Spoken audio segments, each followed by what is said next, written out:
We are the Gulsbys, and this is our pup Wren. She is a 1-year-old Labrador Retriever, and we primarily got her as a family dog and also to pick up ducks and doves.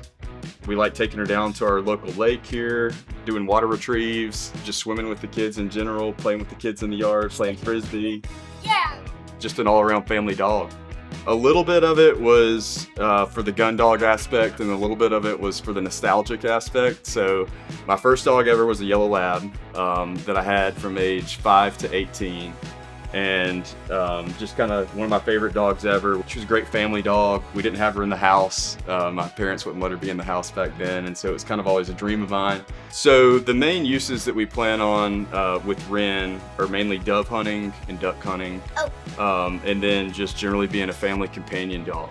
My favorite thing is how gentle she is with them. They can, play with her, but she's just been very calm, understanding, patient. She loves them to snuggle her, play with her. If I could go back in time, I'd love to have a dog just like her as a child. I feel like it's she's a perfect kid's dog.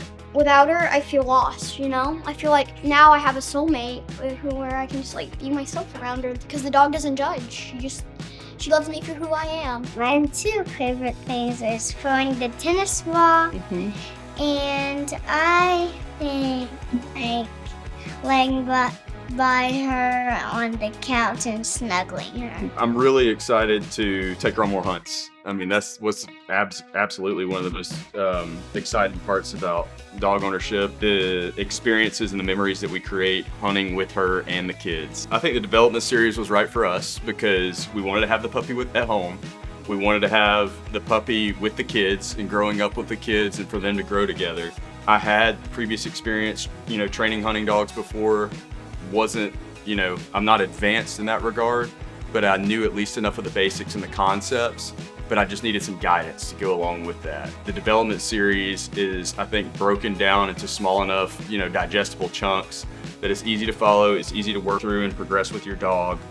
And it doesn't take a huge time commitment. All it takes is repetition, and that repetition adds up over time. Also being able to be part of that Diamond Bird Dog community, because inevitably you run into snags, and when you need further guidance, the community is there to step in and help you through that along the way to figure out what those challenges are and to overcome those obstacles. That's a really unique aspect of it too, is because when you're doing only in-person training and you want the entire family to participate, coordinating the schedule and getting everybody there to work with the trainer is a very difficult thing.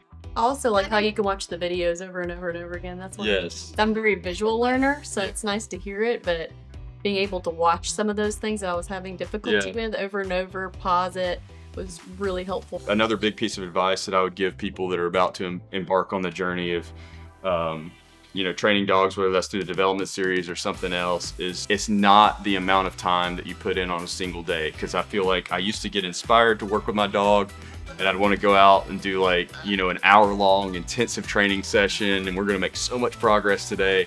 And when I had that mindset change to consistency, even if that only means 3 to 5 minutes per day, but you do it every single day, I feel like that adds up so much faster. I feel like that is so much more of a productive way to work with a dog, and I think it is so much more rewarding, and I think you get so much more value out of it working with a dog in a positive environment versus everything just being very discipline focused and negative reinforcement and all that.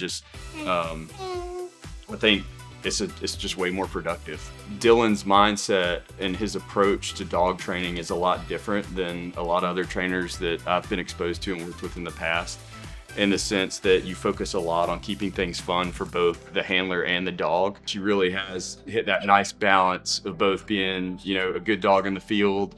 We get to work together and hunt and do all that fun stuff, but then also, she comes home and plays with the kids and comforts them and gets their energy out, and they can, play with each other out in the yard and chase each other around, and it's really kind of the best of both worlds. Even when they're grown and off living their own lives one day, I hope that they are also gonna have dogs, but I feel like that's one thing that even when the kids are grown, we're still always gonna have at least one dog that's gonna be our little sidekick going places and doing things, whether we're hunting or vacationing or whatever. We love having one that's just a part of the family that she gets to go with us to most places. So I believe so. I think we'll always have a dog.